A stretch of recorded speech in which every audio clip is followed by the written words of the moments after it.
pourquoi je n'utiliserai plus jamais une application de rencontre pour trouver l'amour.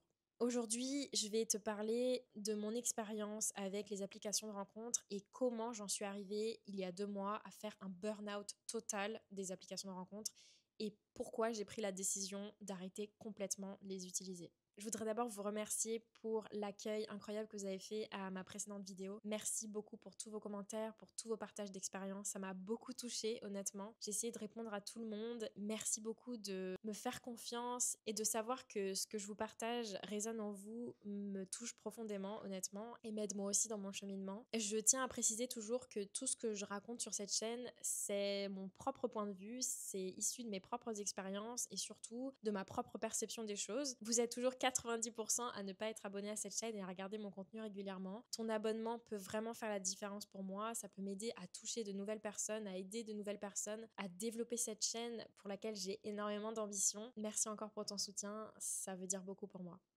Dès que tu ouvres l'application de rencontre que tu utilises régulièrement, tu ressens un genre de lassitude, de fatigue, de déception, de mal-être, mais malgré tout, tu ne peux pas t'en empêcher. Il faut que tu ailles la voir, il faut que tu ailles regarder si tu as de nouveaux matchs, il faut que tu passes 10, 20, 30 minutes, 1 heure à swiper des profils, à voir si finalement l'amour de ta vie ne serait pas caché parmi tout ça. Cette fatigue émotionnelle, c'est peut-être un burn-out que tu fais. En tout cas, ça a été mon cas et je vais te raconter comment c'est arrivé. Déjà, il faut savoir que moi, j'ai commencé à utiliser les applications de rencontre tardivement, entre guillemets. C'était à la suite d'une rupture amoureuse avec mon ex avec qui je suis restée 4 ans. Et en fait, j'avais vraiment envie d'essayer de donner la chance aux applications de rencontre. J'avais pas vraiment d'attente, j'avais juste envie de rencontrer de nouvelles personnes. Et dans l'environnement dans lequel j'étais à ce moment-là, j'avais pas forcément d'occasion de rencontrer des mecs. Donc, je me suis dit, ok, je vais essayer. J'ai eu quelques rencontres, on va dire 2 ou 3 qui ont été assez marquantes, mais qui n'ont rien donné. Tout le reste, ça a été beaucoup de matchs inutiles, de personnes qui ne m'ont jamais répondu, ou parfois quand je rencontrais le mec, c'était soit de la déception, soit de la lassitude, mais c'était pas forcément très ancré en moi à ce moment-là, parce que je savais que j'allais partir au Canada et j'avais vraiment l'espoir au Canada d'avoir plus de succès, on va dire entre guillemets, avec mes recherches via les applications de rencontres. Quand je suis arrivée ici, j'avais très envie de dater des mecs parce que j'avais pris le temps de réfléchir à ce que j'attendais vraiment. Je crois que 8 mois s'étaient écoulés avec ma précédente rupture et je me sentais prête pour envisager quelque chose de sérieux avec un mec. Petit à petit, je me suis aperçue que je me confrontais un peu toujours au même problème, à savoir je matchais avec un mec qui ne me répondait pas ou qui ne me parlait jamais, ou après quelques échanges finissait par me ghoster, ou après la première rencontre finissait par me ghoster, ou tout simplement qu'il n'y avait pas de connexion entre nous quelconque. Au fur et à mesure que j'utilisais les applications de rencontre, j'avais ce sentiment vraiment persistant de me dire je suis un profil parmi tant d'autres. C'est tellement facile de swiper et d'aller au prochain profil que en fait, je ressentais de plus en plus cette lassitude et honnêtement ce vide qui se creusait en moi. Le fond du problème, c'est quoi? Déjà, c'est l'illusion qu'on a un choix infini, alors que pas du tout.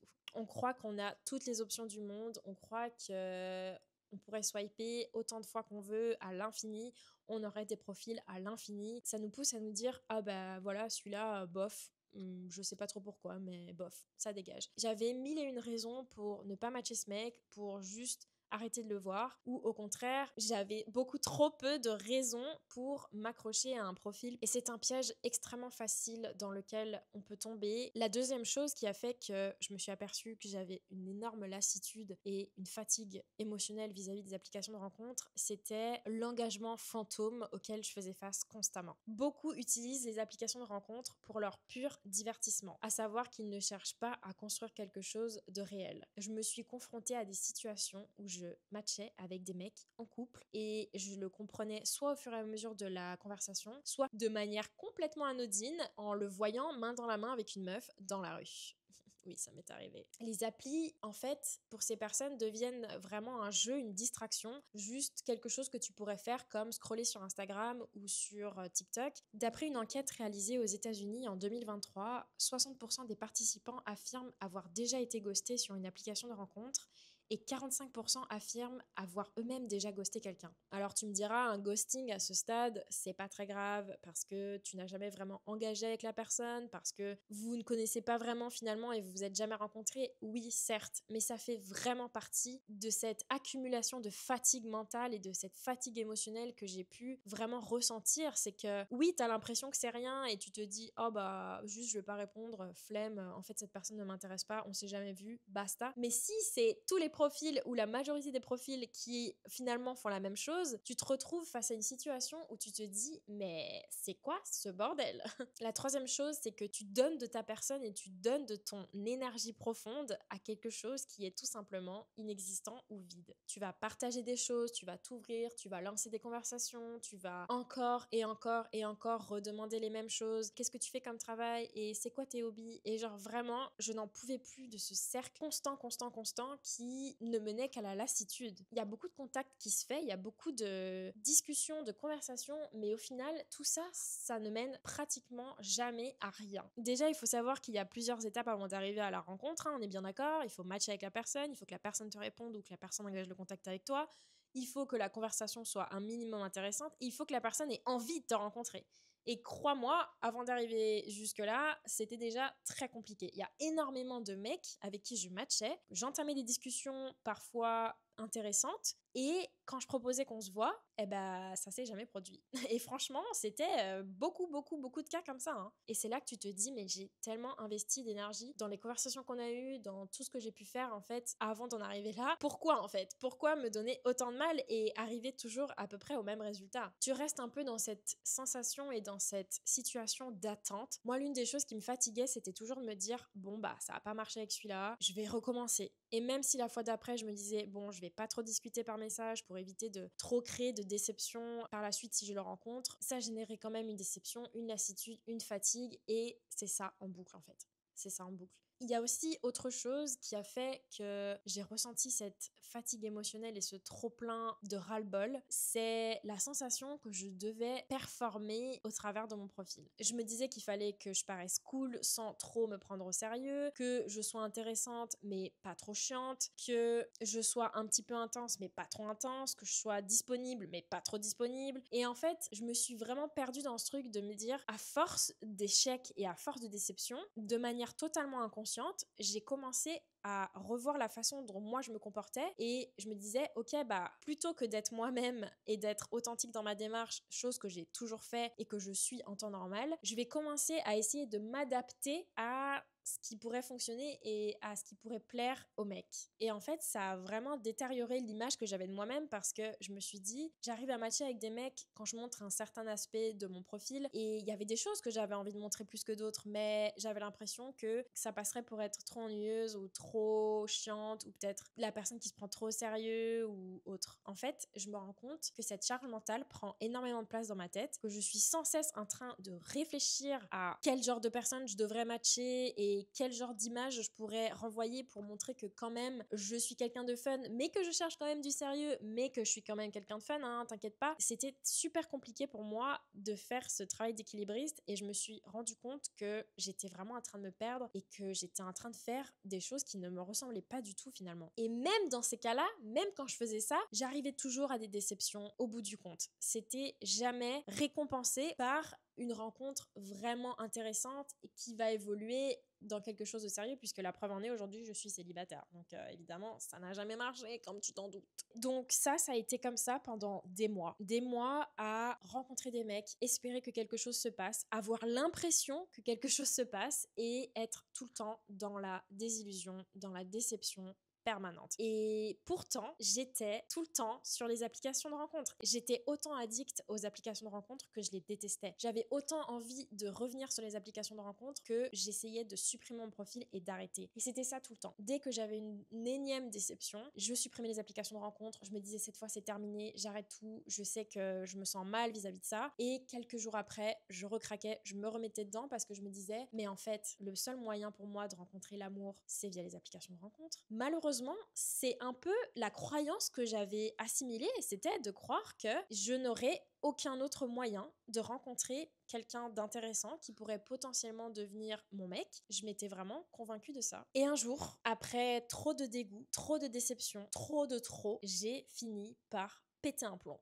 Genre vraiment pour de vrai. J'ai eu une énième déception et je me suis dit, là je sens que le vase il a explosé. C'est même pas que l'eau elle a débordé, c'est que le vase il a explosé en mille morceaux. Je n'en peux plus. Et comme je travaille aussi beaucoup avec ma psy sur mes relations, etc., c'est vrai que j'avais pris conscience déjà que arrêter les applications pour de bon, ça pourrait me soulager et me faire du bien et désamorcer un peu tout ce mal-être que j'avais construit en fait, ce manque d'estime de moi, ce manque de confiance que toutes ces déceptions avaient généré en moi. Je savais au fond que c'était la bonne solution pour moi et que c'était ce qu'il me fallait. Ça fait aujourd'hui 2 mois que je ne suis plus du tout sur aucune application de rencontre et je vais t'expliquer comment j'ai fait et surtout qu'est-ce que j'ai observé depuis. Les premiers jours qui ont suivi la désinstallation et la suppression de ces applications de rencontre, je me suis vraiment aperçue à quel point j'avais été complètement accro. J'ai vraiment ressenti un énorme manque, une énorme sensation de vide. Vraiment, c'est allé vraiment loin, hein, au point que j'avais le réflexe de déverrouiller mon téléphone et d'aller à l'endroit où je savais machinalement qu'il y avait les applications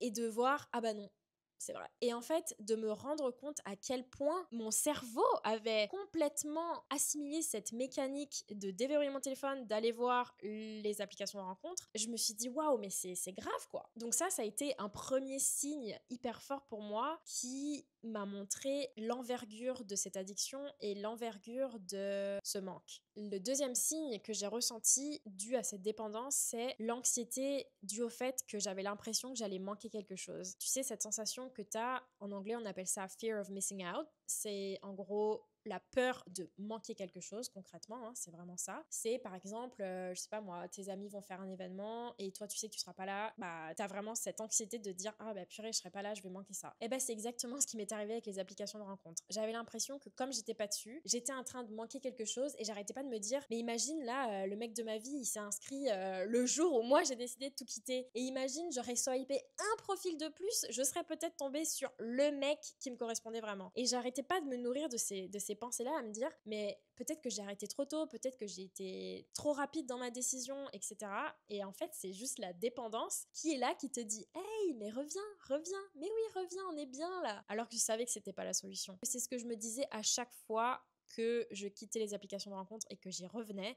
Et je pense que ça a dû arriver peut-être une bonne dizaine de fois en 1 an et demi, je pense sincèrement. Et en fait, quand tu retires tout ça de ton cerveau, qui s'est habitué à ça pendant des mois, voire des années, il se dit oh, mais mon Dieu, là, on va pas survivre en fait. Comment on va faire maintenant pour ressentir cette sensation immédiate de bien-être? Et c'est un peu la sensation qu'on ressent à chaque fois qu'on ouvre Instagram ou les réseaux sociaux en règle générale. Et ben là, c'est pareil. En fait, dans les premiers jours, premières semaines, après avoir désinstallé les applis, j'ai vraiment ressenti ce manque physique, émotionnel et en fait j'ai compris que j'étais en sevrage. C'était réellement un sevrage que j'étais en train de faire de cette drogue des applications de rencontre, de cette obsession de vouloir trouver quelqu'un à tout prix par le biais des applications de rencontre, de toutes les croyances que ça engendre, à savoir que tout est à portée de main, tout est à portée de swipe alors que pas du tout. Il y a quelque chose qui a tilté dans ma tête quand j'en ai parlé avec ma psy, peut-être que rencontrer la bonne personne pour toi, c'est pas censé être simple. Ça peut paraître normal que de trouver la bonne personne pour toi, ce soit pas si simple et ce soit pas aussi facile que de swiper à droite ou à gauche sur une application de rencontre. Alors attention, je ne dis pas du tout que c'est impossible de trouver l'amour sur une application de rencontre. Je sais pertinemment qu'il y a des couples qui sont très heureux et qui se sont rencontrés sur une application de rencontre. C'est génial et je dis pas que ça ne peut pas fonctionner, pas du tout, mais il faut bien comprendre que ces applications de rencontres, ce sont des business. Et le business, il repose sur quoi? Sur le fait que tu aies besoin d'utiliser cette application, que tu sois célibataire ou que tu sois en recherche de connexion. Donc en fait, les applications de rencontres, elles capitalisent sur mon désespoir en fait. Et je me suis dit, mais non, je suis pas du tout ok avec ça. Je suis très mal à l'aise même avec ça. Très souvent, je recevais des notifications de pour 5 $ cette semaine, tu peux essayer le Tinder Gold ou je sais pas quoi qui te permet de voir qui c'est qui te like et d'avoir plus de visibilité ou je sais pas quoi, de me dire que je confie la chose qui pourrait avoir le plus d'impact dans ma vie à une application de rencontre, à savoir trouver l'amour et trouver une personne avec qui partager ma vie. Je n'ai pas cette capacité émotionnelle de me détacher de l'utilisation des applications de rencontre. Et ça, je pense que c'est très important de le comprendre. Il y a des personnes qui arrivent très bien à vivre leur utilisation des applications de rencontre parce que pour elles, c'est juste secondaire dans leur vie. Ils arrivent très bien à faire la différence émotionnellement. Ils arrivent très bien à prendre de la distance quand il y a des déceptions ou juste des ghostings, etc. Moi, ce n'est pas mon cas. Ce n'est pas du tout mon cas. Je suis quelqu'un qui a un attachement anxieux actuellement. Si tu n'as pas vu ma vidéo sur le sujet, je te la laisse juste ici. C'est tout bonnement impossible pour moi, à force de déception et à force d'accumulation de ce genre de situation, de me détacher et de me dire c'est pas moi le problème. Alors attention, je ne dis pas que c'est facile tous les jours. Je ne dis pas que actuellement je ne ressens pas de manque ou quoi que ce soit. Je ne ressens pas de manque des applications de rencontres. J'ai vraiment fait mon deuil de ça et je sais aujourd'hui que le système des applications de rencontres tel qu'il est aujourd'hui ne me convient pas et ne va faire qu'affecter mon estime de moi, la façon dont je me perçois au milieu des autres et la façon dont je perçois mes capacités à trouver l'amour, entre guillemets. Je sais qu'actuellement, ce n'est pas fait pour moi. Maintenant, il y a une vraie partie de moi qui a très envie de connecter avec des hommes, qui a très envie de faire une rencontre importante ou voire de rencontrer la bonne personne. Et c'est très difficile pour moi de faire ce pont actuellement entre les applications de rencontre et donc l'activité en ligne et la réalité. Mais c'est une vraie volonté que j'ai de revenir au naturel, de revenir à des rencontres organiques. C'est vraiment quelque chose que je souhaite profondément mettre en place maintenant puisque c'est ma seule façon aujourd'hui de rencontrer des hommes, donc j'ai pas tellement le choix. Mais c'est vrai que là, je me retrouve face à une difficulté qui est que ça a toujours été beaucoup plus facile pour moi d'aborder un mec sur les réseaux sociaux ou sur une application de rencontre. En revanche, en ce qui concerne la réalité et la vie de tous les jours, c'est beaucoup plus complexe pour moi d'aller aborder un mec que je trouve mignon dans la rue, avec qui j'ai fait un eye contact, ou au café, ou que sais-je. C'est beaucoup plus compliqué. J'y travaille énormément. J'essaye de plus en plus de me confronter à des situations qui me sortent de ma zone de confort. J'essaye de rencontrer de nouvelles personnes au travers d'événements, de choses que j'ai pas l'habitude de faire. J'ai énormément de centres d'intérêt, donc j'ai envie de dire tant mieux parce que ça me permet de varier un petit peu tout ça. Cette petite frustration et cette légère impatience ne vaut rien par rapport à l'anxiété, l'angoisse et les déceptions, les désillusions que j'ai pu avoir en utilisant les applications de rencontres. Je me dis qu'aujourd'hui, c'est ok pour moi de passer un temps indéterminé en fait seule. Je pense que c'est essentiel dans tous les cas de passer du temps seul. Quand j'entends seul, je dis hors relation amoureuse en tant que célibataire pour recentrer ta vie sur toi. J'essaie vraiment de me donner de l'énergie pour cette chaîne par exemple ou même pour mes autres passions puisque j'ai d'autres passion en dehors de ça. J'essaye vraiment de me recentrer sur ça et de me dire que tout ce que je cultive actuellement, tout ce que je fais par moi-même actuellement et tout ce bonheur que je m'apporte à moi-même ne rendra que plus positif la future relation dans laquelle je serai puisque je serai quelqu'un d'épanoui, d'accompli en dehors de ma relation et en dehors de la personne avec qui je serai. Je pense que c'est essentiel pour toi de te dire, de te rappeler jour, nuit, tout le temps que tu es la personne la plus importante dans ta vie et que quand bien même tu as cette envie obsessionnelle de trouver quelqu'un et de te mettre en couple et de rencontrer l'amour, tu as ta vie à toi et en attendant, tu dois prendre le bonheur là où il est, à savoir dans tes relations amicales, dans ton accomplissement professionnel, l'accomplissement de tes passions. Tout ça, c'est quelque chose que tu cultives pour plus tard. C'est vraiment essentiel de te dire que ce ne sera que bénéfique pour ta future relation et la future personne avec qui tu construiras une relation ne sera plus qu'un bonus quelque part et tu seras capable d'accueillir les choses positives et les relations positives et de repousser qui ne t'apporte pas du bonheur, du positif dans ta vie. Les applications de rencontres m'ont également fait beaucoup de mal dans le sens où j'ai accepté et toléré beaucoup trop de comportements toxiques parce que j'étais en quelque sorte désespérée. Quelque part, mes standards, je les ai revus à la baisse et j'ai accepté des choses que aujourd'hui je me dis mais jamais je n'aurais accepté ça d'un mec parce que j'ai un attachement anxieux, oui, mais aussi parce que à force de déception, on a tellement l'impression que on doit se contenter de ce qu'on a et on doit se contenter de ce qui se passe et ok, bah tant pis si le mec il est pas comme ci et tant pis s'il a pas ça et tant pis s'il me traite comme de la merde, bah je vais quand même continuer parce que c'est ça ou rien. Non, ne choisis jamais de continuer une relation, que ce soit parce que tu l'as trouvé en ligne ou autre, parce que tu te dis c'est mieux que rien, c'est ça ou rien quelqu'un, je trouverai jamais quelqu'un d'autre de toute façon. Non. Si tu as ressenti les mêmes choses que moi avec les applications de rencontres, tu n'es pas seule. Vraiment, j'ai eu tellement de soirées où je me suis jurée de plus jamais revenir sur les applis et au final, j'y retournais et je me suis vraiment enlisée dans une espèce de spirale infernale et je peux t'assurer qu'aujourd'hui, après 2 mois, un peu plus de 2 mois, sans avoir utilisé les applications de rencontres, j'ai l'impression d'être dans la bonne direction, d'avoir fait le bon choix et d'avoir pris la bonne décision pour moi. C'est un système qui fatigue les personnes comme nous qui sont dans l'émotion ou qui sont authentiques ou qui recherchent quelque chose de réel ou quelque chose de sérieux. C'est ok, ça ne te correspond peut-être pas et c'est ok.